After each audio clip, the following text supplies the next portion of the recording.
Hi, everybody. Welcome to Everyday Hockey. This is episode 17. I'm Greg. And I'm Dale, and we are celebrating today. Wow. Celebrating today. Dale, what are we celebrating? We're celebrating, well, first of all, we're celebrating who didn't win the Stanley Cup. So let's just for a brief second talk about who didn't win the Stanley Cup. Yeah, John Tortorella, Fonzie did not win. Fonzie didn't win? And is there any other news about Fonzie that we'd like to bring up at this moment? Yeah, Fonzie's contract was not renewed, and the other guy was Jack Eichel didn't win, and I feel bad for Jack because he made that Olympic commercial for NBC that talked about winning the gold medal so that they could collect Canadian tears. And I'm so glad that a Canadian was the first one to be handed the Stanley Cup, and Jordan Staal winning the Conn Smythe. So that was kind of nice. And maybe next Olympic Games, there'll be American tears. We can only hope. If I'm going to look at the NHL playoffs, I know that everybody else is with me. You start off by having a favorite team, and then when your team gets knocked out, you swear I'm not watching any of this. And then you get sucked into it, and you're watching it, and you're watching it, and you're watching it, and you're watching it. And eventually you get down to the point where it's maybe not the team you want to win, but the team you don't want to win. So true. There were so many great storylines, like Dobish, the goalie with Montreal. I was like, wow, this guy could be legit, could be one of the great goalies. Yeah, and then you get another goalie story with Bussy, and you go, that's an even bigger story. Oh, what a great story that is. And his mom and dad in the crowd. And yeah. And apparently he was working at Chipotle a year ago.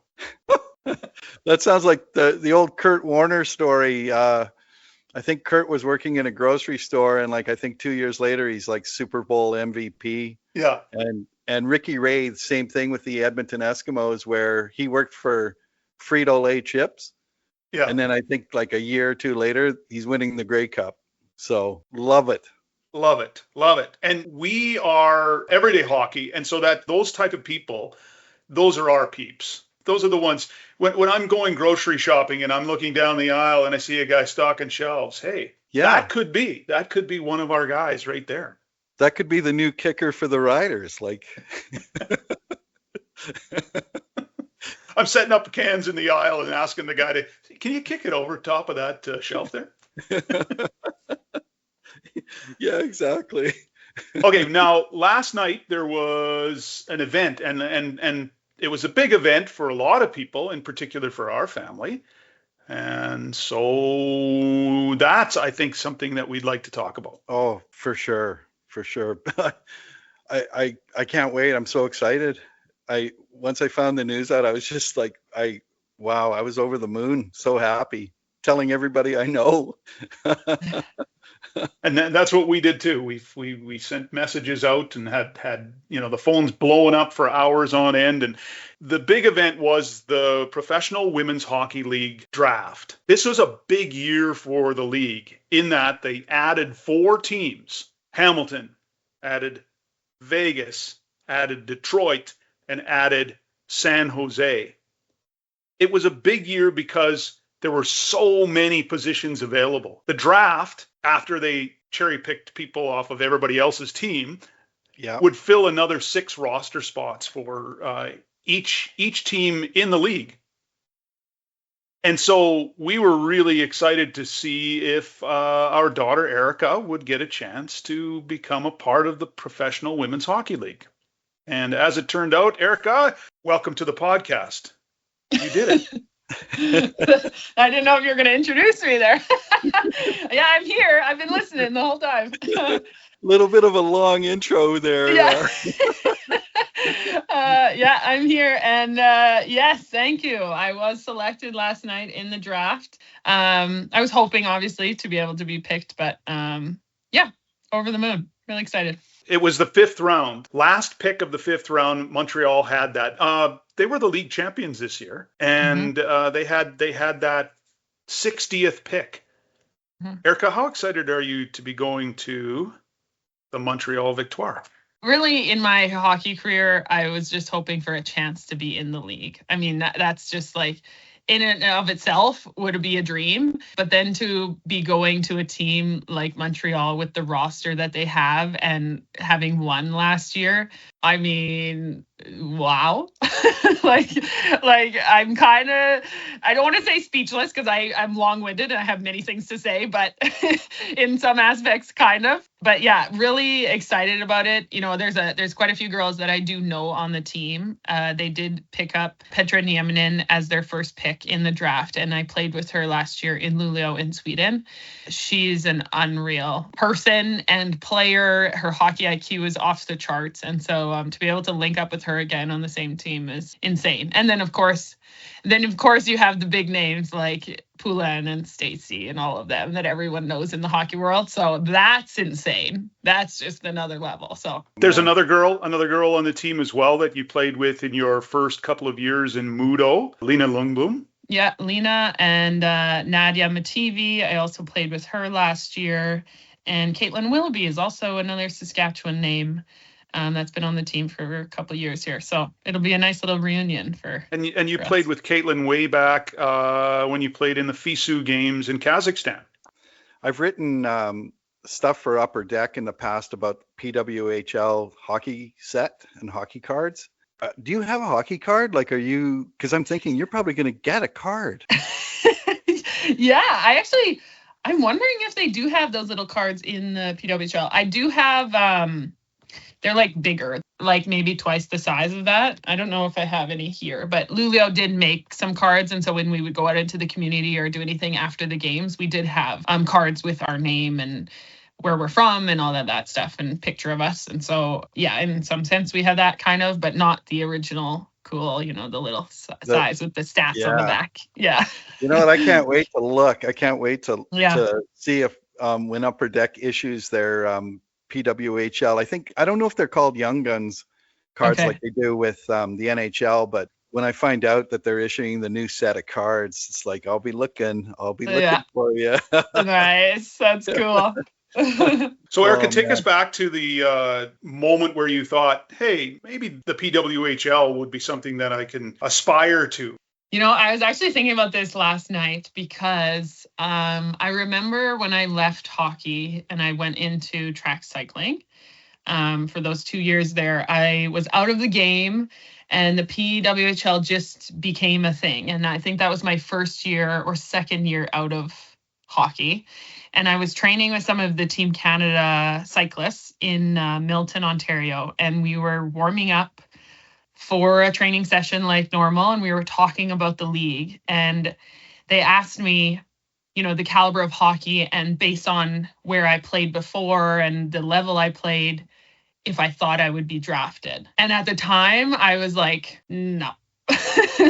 Like, I mean, let's be honest here. Like, no, I feel like I could maybe fight for a spot like through an invite or whatever, but I don't think I would be drafted. But it was still, even though I was pursuing cycling full time at that time, it was still, you know, in the back of my head, kind of like that would be cool. Now that the league is formed, there's something to aspire to. And so I continued on with cycling. I did my whole thing. And then eventually I made my way back to Sweden. And over the past 2 years, it's kind of built with the momentum and you see, you know, the response to the league and everything. And I think based on looking back at my career, just as an athlete in general, I always get a little bit antsy every couple of years of let's look to the next level. Let's see, you know, like, can we make it overseas? And then all of a sudden it's, can we do a new sport? Can we go to the Olympics? Now it's like, okay, now we're back to hockey. Can we make the PWHL? And so the next step was here and I put my name in for the draft and I thought, well, it is what it is. And, you know, my feelings yesterday around the day, I wasn't that nervous because I was pretty settled in knowing that it is what it is. It's out of my control at this point. Like I can't do anything about it now. Like they're looking at past video and my performance this year and past years. And so, yeah, leading up to the moment, I was just like, well, whatever. If I don't get drafted, that it is what it is. And maybe I get a camp invite, hopefully. And then in that case, I would go in and earn my spot that way. And you know, everyone's journey looks different and mine has definitely been somewhat unconventional. So to this point, so yeah, it's been, I guess, years in the making, you could say, but. That's cool. Has there been any individuals like people that you've thought about. It's like people that have helped you along. I know any individuals that it's like, I can't wait to share this news. I would say being at home yesterday, because I went over to my mom and dad's house to watch the draft and do the whole thing. And I think the biggest thing in that moment was I realized that my win is also equally their win because of all of the sacrifices that parents themselves go through. Like the financial commitment of hockey is huge. You know, I think about the amount of times we've been on the road in snowstorms trying to make it to a tournament or like games in wherever, Saskatchewan. Yeah. And just the hours and hours and hours spent at the rink and, you know, the stress in the stands. My mom gets nauseous constantly with the nerves, you know, it's just like so high stress. And so, you know, immediately when things like this happen and I hit these milestones, it's just like such a sense of like being grateful to all of the people that have helped me along the way. And like my parents being one of them for sure. All of the coaches that have helped me at every stage, even past teammates that have made me better. I think back even to my cycling training partners that, you know, they weren't on the ice with me, but they very much made me a better athlete through that experience. And so it's been a wild 24 hours, not even. A lot of messages coming through, which I'm like so grateful for, and people congratulating me. But yeah, I would say family wise, for sure, my parents have been there from day one and fully been behind me the whole time, even if I have decided to just pick up a bike one day and do that for 2 years and then come back to the ice and we're jumping all over the place. But yeah, I would say they were the first ones. So. That's so great because I did a bit of research. I saw that U Sports and the University of Manitoba sent out tweets about you, and that's so great. And I was looking for Luke Wilson's. And so I actually tweeted at him today. Oh, did you? I said, "Hey, your cycling partner made the PWHL, man." But, oh my gosh! Yeah, you know what? I should put it out there. I should connect with him because he's still all over social media too. And I was big time close with him when I was with Kelsey as well, Kelsey Mitchell. She's big in the cycling world. And we were, you know, I think we called ourselves the Three Muppeteers. Where that name came from, who knows? But we were having a heck of a time in California, climbing mountains together. So you know, we'll see if he reaches out. But either way, he's doing big things himself. So it's cool. Oh man, I know he's definitely he's been busy and. Yeah. Erica, certainly a proud moment for our family and exciting. But you know what? I look back on 25 years of hockey for you. And you think about it, you started when you were 4 years old, and 25 years of hockey, here we are, going to the biggest league in the world. And so it's quite an accomplishment. But even when you were 4 years old, we had a sense that you were someone who would pursue something in front of you. In fact, what I remember was your signature thing was, as small as you were back when you were 4, if a girl got the puck and was headed for the net, you'd be back at the blue line, she'd be at the red line, and she'd be booting it for the net on a breakaway, which often happens in minor hockey when they're 4 and 5 years old. But you would catch her no matter what.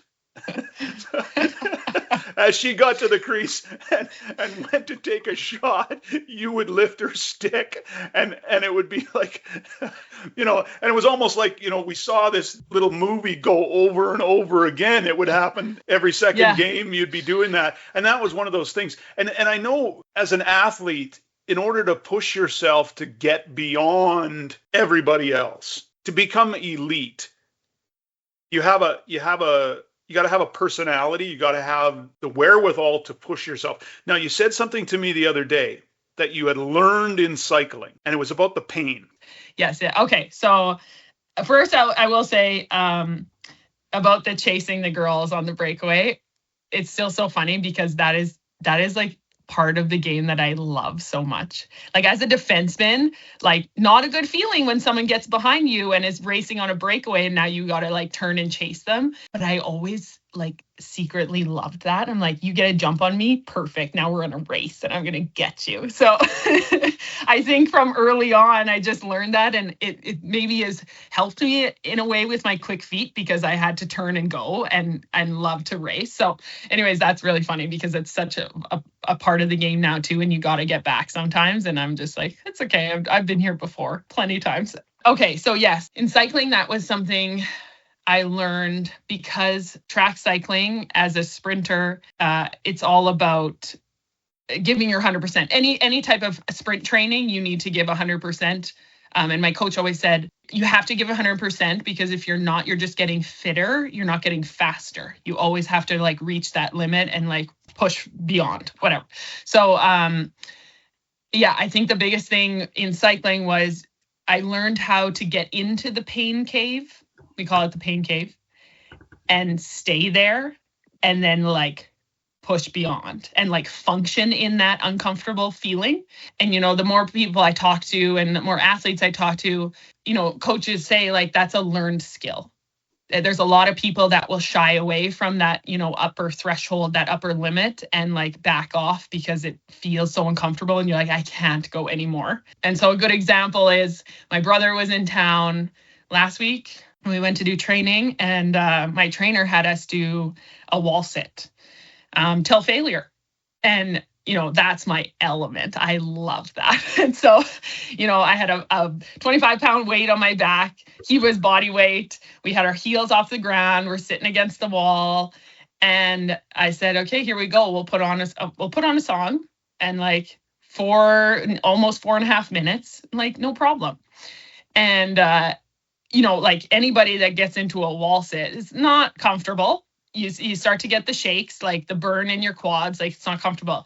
I think that's where I thrive, is because I can be in that and I can have the shakes so bad and I feel the pain in it, but it's almost like I secretly love it because I've trained in that area for so often. And so I think that's part of why maybe I've been able to do what I've done through my career, is like the resilience. I've had to just scrap and fight. And you know, I've like my journey has not been linear, let's say. Like we've bounced around here and there and gone to different teams and different sports and everything. But I think that resilience and determination has transferred in other aspects of my life too, and has helped me sort of get to this point where now I have a chance to earn a spot on a roster in the PWHL, which is good. But I think there's also something I did learn, or like I heard some on like a different podcast the other day, and it was, there's a difference between being in the pros and being a pro. And that's something I'm very much like digesting right now. And even though I have played pro hockey in Sweden, it comes down to the details. And when you're playing with the best in the world, everything matters. And so I've been through that experience with cycling, being at the top and trying to get to the Olympics in a brand new sport, and like everything matters. And so I'm trying to get myself into that mindset, not again, because I still, you know, I'm focused on that, but just like really being dialed in. It makes me think when you told the story of minor hockey and chasing that player down when you were 4 years old. That's the difference, I think, is the will to win, like mm-hmm. the will to catch that girl, the will. That's what I know, I think separates champions. And I think of all the talented players I've watched over the years, and the ones that make the impossible, I think it's because they just have that will. They want to, it's inside, and they just want to do it. Yeah. And yeah. And I think that also it comes down to, you know, the classic question of like, do you love to win or do you hate to lose? And right. like that, yeah. And it's like, well, most people love to win. Absolutely. But I think a lot of elite athletes, you could say they're separated by their sheer hate to lose, because they will do anything to not lose. And so right. it just separates them from maybe like general population or like not professional athletes. It's just their resilience and like, I'm going to do everything it takes. So yeah, I've tried to very much lean that way and live my life that way. and now I'm here. So let's go. Oh, can't wait. Can't wait. So, Erica, when you went back to Sweden to play after a couple of years off, there was a question mark there. Would you be able to go back to hockey? But you had some pretty good role models in Luleå. One in particular I can think of who's like a decorated Olympic champion. You have to learn to be a pro from somebody else. I mean, it's not something that you're necessarily born with, certain traits, but tell us a little bit about, who you might look up to when it comes to being a defenseman and being a professional.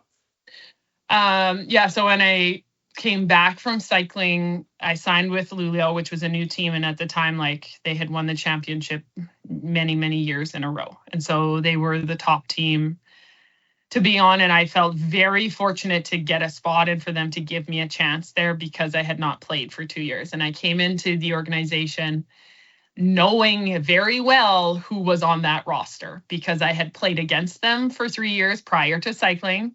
I knew the level they played at. I've been beat by a lot of those forwards many times. And so, I came into that dressing room. First of all, I remember looking around and we were going into the gym, for the first time or one of the first times. And I was like, wow, there's a lot of muscle in this dressing room. And I feel like I was decently fit and I came in in good shape. But I think that was the first time where I was like, oh, this is the standard for a really good organization where everyone's bought in and in it to win it. People are focused and dialed in. And I was like, okay, this is good. And I ended up, I came in and I told the coaches, I will play any role. I just want to play hockey again. So if I need to be 7th D, no problem. I want to be part of a team. And I worked my way up and I earned my ice time. I ended up on a line with Jenny Hirikoski, who is outrageous in terms of defensemen, so decorated, has won Olympic medals, world medals, defenseman of the year for the WHF, I don't know how many times. And then I ended up on her line with her on the blue line. And I was like, what is going on? So anyways, in terms of that, I learned so much from her in regards to having composure on the ice and poise, which is not something I always had. Let's be real. I'm a kind of a go-getter on the ice and I'm here and I'm there and I'm, hardworking and just and not that she's not, most people are, but I'm a little bit more sometimes chaotic. And she's such a pro at slowing down the game and her puck management. And she's just okay, let's chill here and let's make the good first pass. So definitely as a defenseman, I learned so much about, and the small details in terms of hand positioning and where you put the puck and how you protect it. It looks so simple, especially, that's why I say for a lot of people that are watching pro hockey in the NHL and stuff, and I'll watch with them and be like, that thing right there that you just saw him do, that's not easy. That little puck protect and then tight turn out of it and then make the pass, that's kind of hard. So just so many small details that she taught me. And then, not just on the ice, but off the ice and how you show up every day to the rink. And, she was our captain, but also our strength and conditioning coach at the same time. So the biggest thing with that dynamic, I always said is you can't complain about anything you're doing because she's doing it with you. So oh, you think you're tired? Well, guess what? She's also doing it and she's programming this. So, just such a pro and the experience that a lot of those girls have playing on their national teams and being on the biggest stage, at the Olympics and at Worlds and everything. And then coming back to Luleå. Yeah, you learn a lot about how to handle pressure as well. And Petra Nieminen, Montreal drafted her as their first pick in this draft, and she played on Luleå last year too. And I playoffs would come around, and it was it's just any other day. Here we go. No stress. I'm just what? So anyways, that's why she is who she is. And, you got picked so high in the draft this year and she's unreal. So, so many good defensemen. And then we also do have another Montreal player, Nadia Mativi. She just joined the team this year for when they won the championship right before that. And she's a younger Italian defenseman. But yeah, the things I've learned from her in terms of like poising the offensive zone, she's so offensive minded and just unreal on the blue line and making plays. And she simplifies the game as well, but she's also a big body and will make the hits. And so it was almost like, okay, yeah. Like, let's do this. We'll both do this. Like, you lay the hit and I'll lay the hit. So anyways, yeah, always learning. And I have so many people around me that are unreal and just next level that I'm just fortunate for that. So I wanted to ask you about the confidence you gained in being part of the first University of Manitoba Women's Hockey Championship for U Sport, and the fact that you were also the captain in your final year, and your Universiade experience, getting picked for Team Canada. Like how that will make you feel, or if you'll use that in terms of if you have a bad day or something where you can go back and go, no, I was part of I was part of history in University of Manitoba and I'm a champion. Yeah, that experience, it's interesting getting messages from people because a lot of former teammates, especially from the Bisons, have reached out, and it just takes you back to those years with the Bisons and how successful we were in that championship run. And even in my fifth year, we made it back to nationals, and you gain a lot of experience, and especially being in a leadership role through that, you learn a lot about just different dynamics on teams and what it takes to get to the top. And what I always say about that run to win it all was all the energy was flowing in the right direction. And I think that it had a lot to do with our leadership group and just like the people we had on the team, but also our coaching staff. And they were so dialed in, and everyone was just like had one job on the mind, and it was, we're going to win it all. Yeah. I look back and it seems like so long ago now, but it's still such a pivotal part of my career. And I think when I go into camp in November with Montreal, I think I'll be able to look back and be like, okay, I've earned every step on the way here, and I do have some accolades to my name. Not to say that that's going to, put me on the roster by any means, but I can have some confidence in myself that I am a good hockey player, and then let's see if we can make the jump to the next level. So that's really cool, because I on a real lesser degree in beer league hockey, I draw on the fact that I won a Sask League championship with the Dewberry Mustangs. Yeah, let's go. Especially when I'm getting lit up at 11 at night sometimes, and I'm like, no, I can do this. I can stop that puck. Yeah, I love it. Sorry, I had to throw that in there. Oh my gosh.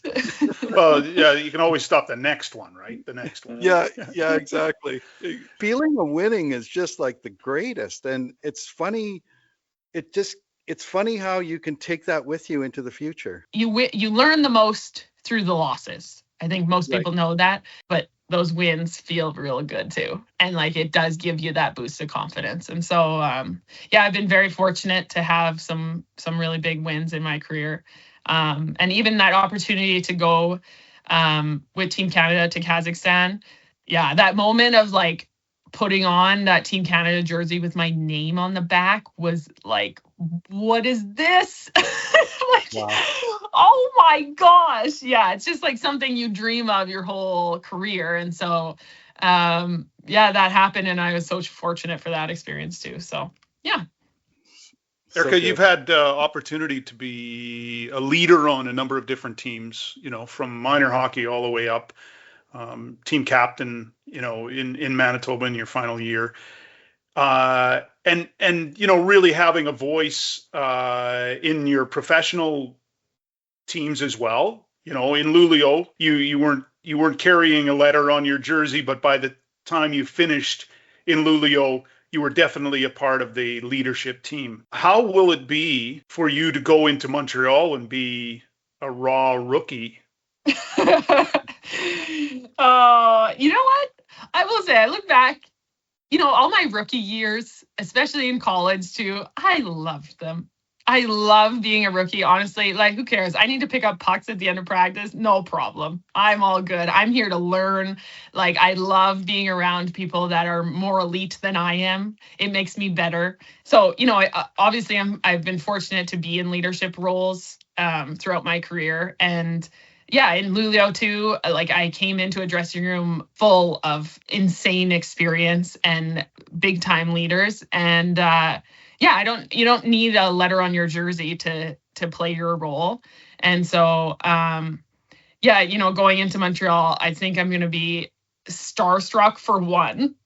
That's going to be wild, but I'm going to try and keep my composure and then we'll go from there. But yeah, I'm just like so fortunate to have the chance to even be in the same room as those girls and like see how it is, because at the end of the day, so many of them have played on the national teams. You've watched them. I've watched them on TV so often, and it's not, I've been played in Sweden and I've played with and against so many national team players in terms of Europe national teams, but never really with Team Canada or Team USA players. And so that will be a wild experience.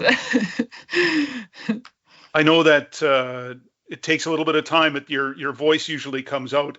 Yesterday, your sister, or the day before, or whatever it was, said to us, "Erica's in my head." So when she's working out at the gym, she says, "Erica's in my head telling me." Oh yes. And so I think that's one of those things that you have that natural tendency to be a leader and have an influence on others, and so we're excited to see what kind of experience you have and how you will use that voice for the good of the Montreal Victoire. Tell us a little bit about your experience last night after you were drafted. Then, of course, then the messages start to roll in from others. Anybody special message you last night, Erica? I feel like you have a name in mind there, Dad. Maybe. Grandma? I mean, I did get a message from Marie-Philippe Poulin on Instagram saying, "Welcome to Montreal," which, as well as Laura Stacey, she also messaged me on Instagram. I still have to reply to her.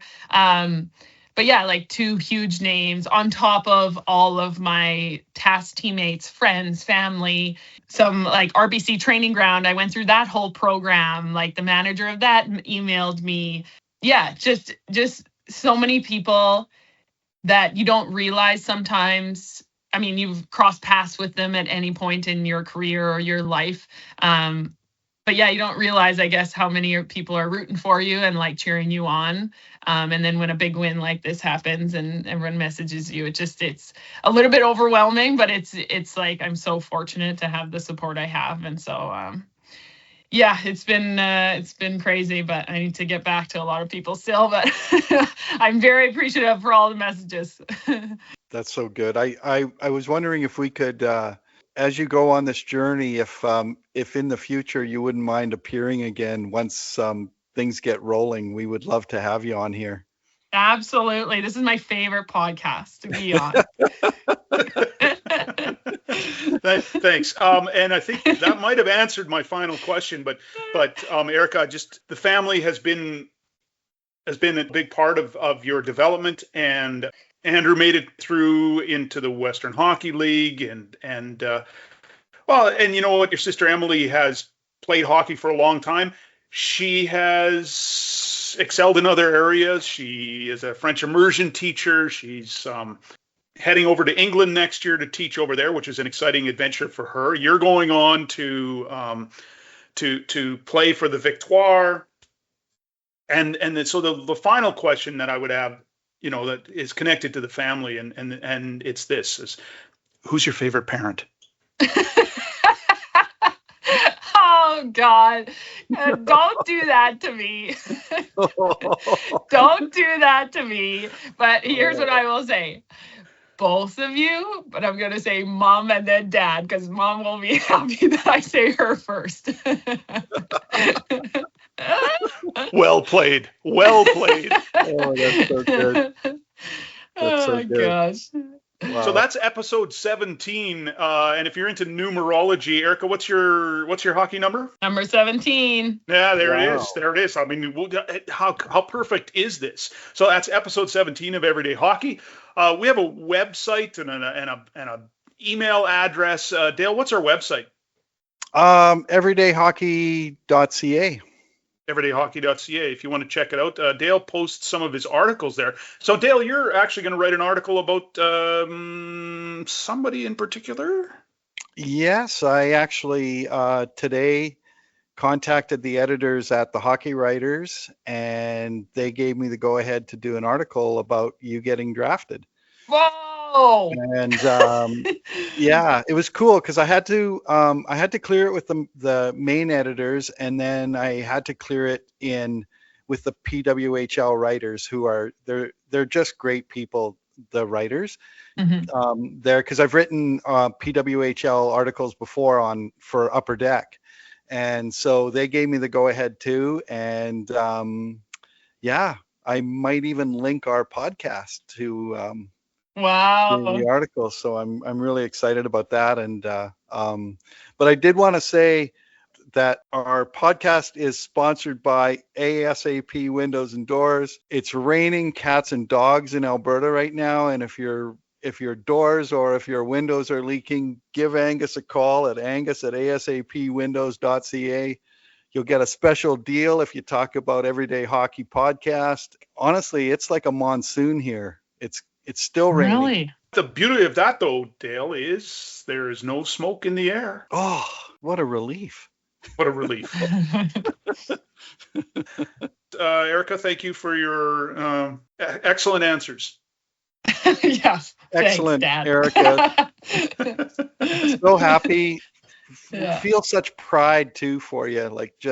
And I texted Hannah, my daughter, and I remember we have a photo of you and her at U of A when you played for Oh yeah. University of Manitoba, and she's in Kelowna now at going to university, but we're hoping that maybe we will catch you in a game in Vancouver sometime. We would absolutely love that. This has been Everyday Hockey, episode 17.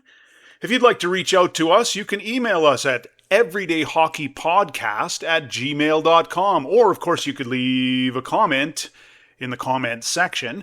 Click that subscribe button. You could be subscriber number 19.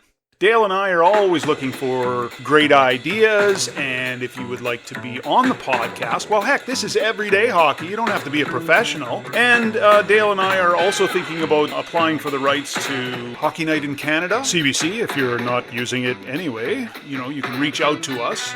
We have no money and very little talent, but we'd be willing to take it over.